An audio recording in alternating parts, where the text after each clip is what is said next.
Bloodfather is a 2016 action thriller which flew completely under the radar from then up to now. I don't hear many people talk about it, and that is a complete shame because it's one of those higher octane, more serious, slightly higher budgeted B movies that really is a hidden gem, especially for the action genre. And if you like things like Taken and just the whole daddy saves daughter subgenre, this is one of the best. And you got a killer performance from Mel Gibson. This is, I don't know if it's his revival, but 2016 he was doing a lot more action-based themes. I think he either was going to or already did the Expendables 3 film. But this is directed by, if I'm pronouncing this correctly, Jean-François Richet. And this director, actually, once looking him up, it's surprising because he just did the film that was released not too long ago. I think it was a 2022 film called Plane, and I completely avoided it because a film called Plane and, you know, Gerard Butler usually does these kind of generic films that I usually don't gravitate to, but I had no idea who was directing it.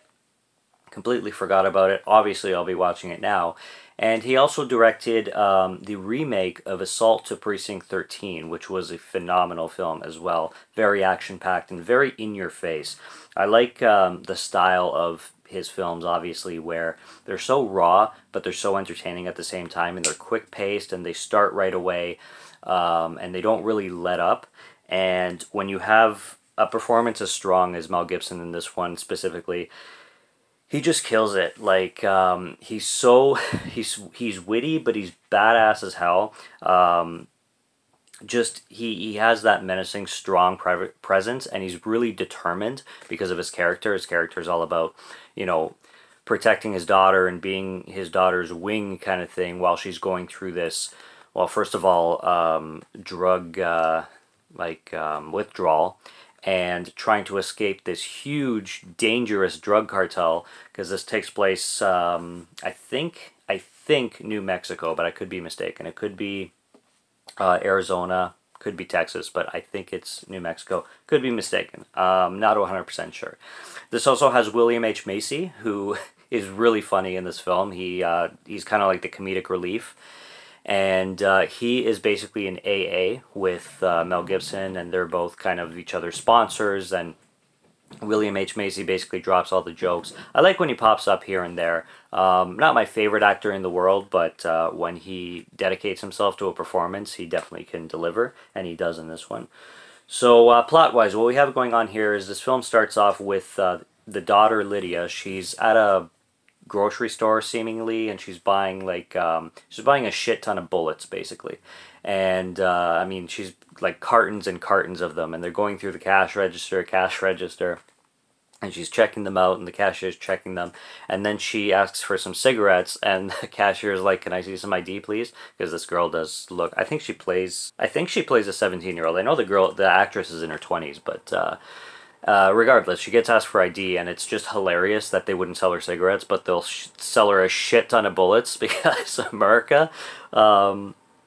I love that. I found that hilarious because it's so true. I mean, you know, you can buy bullets at any age, and they're completely legal, but, you know, booze and cigarettes and tattoos and everything else is like, they're so hard on that.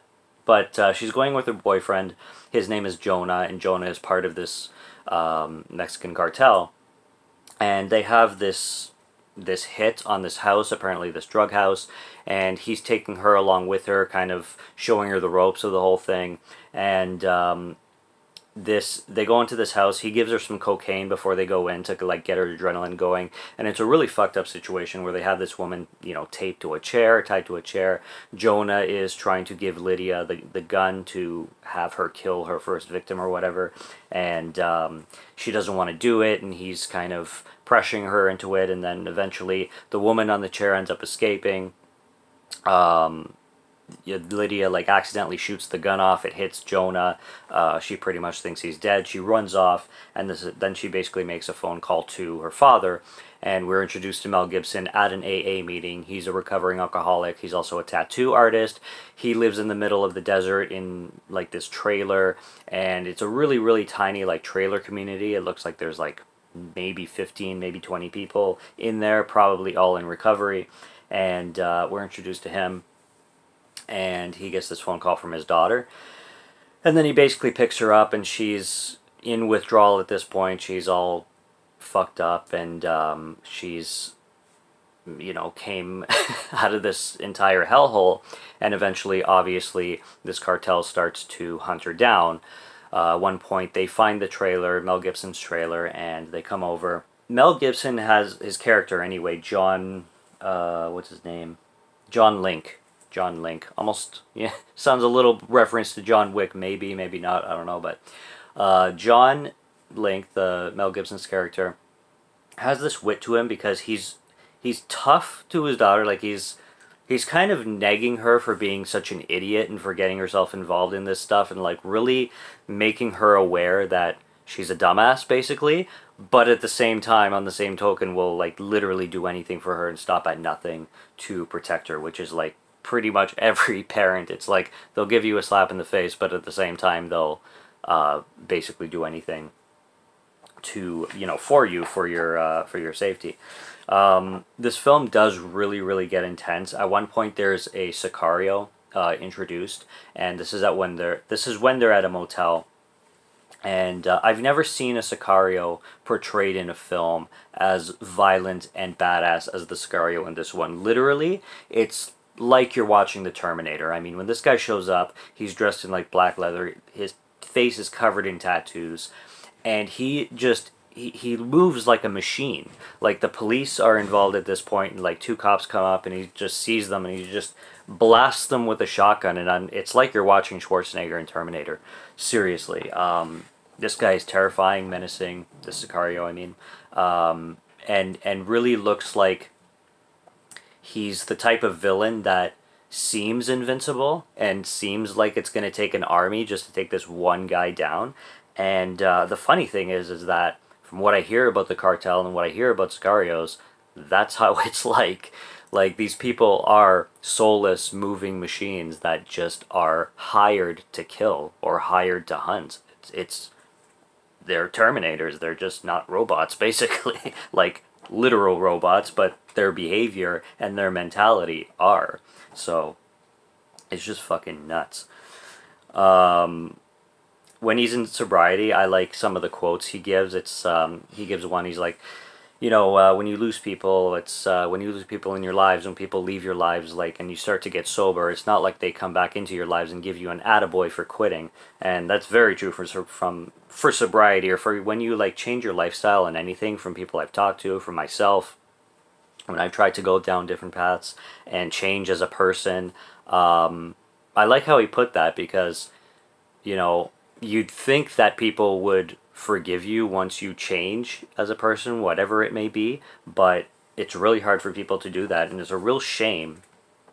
And that quote really hit home for me. But there's a lot of deeper messages along with this badass action story that actually are very human and really hit home. The daughter is great. I forget the actress's name. I didn't really write them down. I think it's Erin Moriarty, if I'm pronouncing that correctly. Gorgeous girl. I mean, absolutely stunningly beautiful throughout the entire film. Like, wow. Diego Luna plays Jonah, her ex-cartel boyfriend. He's scary too, but he's scary in more of like a passive-aggressive psychological way. Like, he always is that guy who you feel like you're being watched, like he could be around a corner at any time. There's even a scene where she's at a movie theater and she like gets a phone call and he's talking to her like he can see her, and like she's walking around the theater outside of the, like, in the lobby and everything like that, and there's windows everywhere and she can't see this guy, but this guy apparently can see her. Like, he's menacing that way, and he does a good job as well. Yeah, her character is, first of all, hot as hell. Let me put that out there. I mean, stunning girl.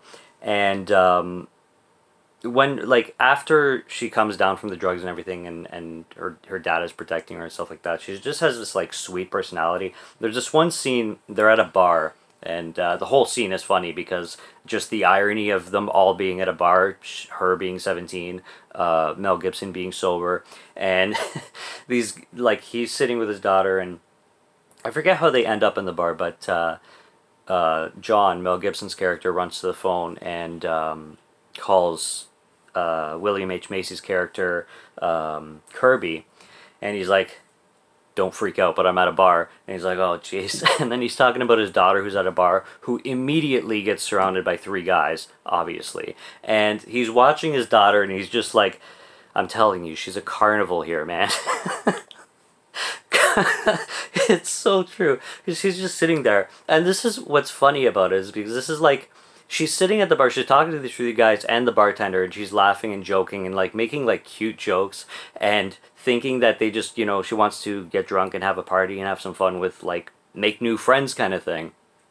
And it's hilarious because, like, any girl between like 18 and 24 are naive is the wrong word, but they're just so like innocent in a sense, and they have this mentality where they don't know that they can get themselves into danger so easily. And the dad, just the way he's watching, and only Mel Gibson can give a glaring face like that watching, and it's like she's like clapping and like telling jokes, and I'm like, that's exactly what makes girls so cute, and that's what I love about them, until I have a daughter, probably. And that's the thing, once I have a daughter who's like 21, I'm gonna be the Mel Gibson character. I'm gonna be the guy who's like, okay, it's not cute anymore, my daughter's not dating until she's 42. Kind of thing. So that whole scene I love. The whole bar scene was hilarious. Thomas Mann shows up in this movie from Project X, and one of my favorite comedies of all time, Project X, if you haven't seen it. He plays the motel clerk once they get to the motel, and I love what plays out from there too. They're checking in, and as soon as they walk in, the first person that Thomas Mann looks at is Lydia, obviously, and he's checking them in, and then when Lydia like goes to look out the window or something, he kind of leans into Mel Gibson and he's like, so where did you find her, man? Thinking like he picked her up somewhere, and he looks at Thomas Mann, he's like, the delivery room, asshole. Fucking brilliant. Brilliant writing. So hilarious.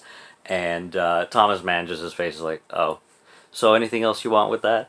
So awkward, but probably a situation that I would end up into in either position, either Thomas Mann's or Mel Gibson's. If I was in Mel Gibson's, it'd probably go way worse than that. But it's just like, again, they end up in such human situations together, and their bond is great too. Like, they're almost like, they act like they're kind of like similar in age. They're obviously father and daughter, but like he has such a protective quality over her, but as a, not as a friend. I don't know. It's really hard to describe. They're really connected in a really special way, and he will die for her, but at the same time, she will also die for her dad. Like, she'll take a bullet for him just the same as he'll take a bullet for her. And the way they communicate with each other, and even when they're in danger, like in the climax, which is obviously the best part of the film, Jonah basically, after this movie theater scenario, ends up kidnapping Lydia and taking her to the desert, and he gets a hold of Mel Gibson, who he gives Mel Gibson a meeting point to meet Jonah in the desert to negotiate to get Kirby back or whatever. And he makes it to the desert, and he has this plan. And he takes his motorcycle and he gets into the back seat of the vehicle with everybody else. And there's a bomb on the motorcycle, and I like that little, it's not a twist, but I like that that situation, how he snuck, you know, a bomb strapped to his bike so it could blow up and then he can get out of the back seat. It felt kind of Breaking Bad kind of style. I liked that a lot. And it turns into a big shootout, again, very Breaking Bad style in that desert scene of Breaking Bad. And the Sicario shows up again, and it turns into this really action-packed fiasco. And they both get shot, Lydia and John. And this is what I was saying, like, their relationship, you can tell it's strong with each other. and they want both, you know, each other to survive. And it was really heartwarming, and the shootout between John and the Sicario was really cool because John is behind a car, the Sicario is like on a mountain, like, I don't know, 30, 40 feet away or something like that. And it's really tense because it's kind of like they're having a sniper situation-ish. So that's really cool. But because this is a spoiler review, obviously I will reveal that John does not make it at the end, and Lydia does. And then the movie closes off with Lydia. I don't know if she's at a sobriety meeting. I think she's in like a trauma, like grief meeting when you lose a parent or whoever.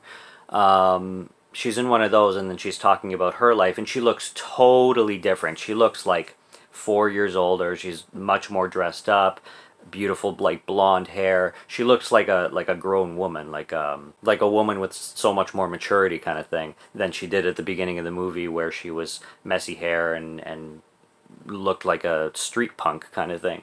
Although I found her hotter looking like a street punk, but that's a different story. It ends well like that, and my favorite thing about this film is certainly the action and the pace of it. The pace is perfect, and Mel Gibson's performance. One of the best performances he's ever given. So I hate that this film is so underrated, and this is why I do these reviews, is for people to get attention to films like this. I hope you've watched the film before you watch this entire review, just because of the spoilers. But regardless, even so, it's a film not to be missed. Like, if it's streaming somewhere, give it a shot. And watch his other films. Assault on Precinct 13 is awesome, and I will be watching Plane just because now that I know that's the same director is attached to it, I mean, it can't be that bad, in my opinion. So go find Bloodfather somewhere, wherever you can. Buy it on Blu-ray if you want, because it is fantastic, and definitely give it a shot. And definitely subscribe to Morgan Film Fan if you like to listen to my voice, or if you like my film reviews. And I will be back with more soon, so stay tuned for those. Check out what's on the channel already. Stay tuned for what's coming. Until next review, have a good one. Take care and cheers.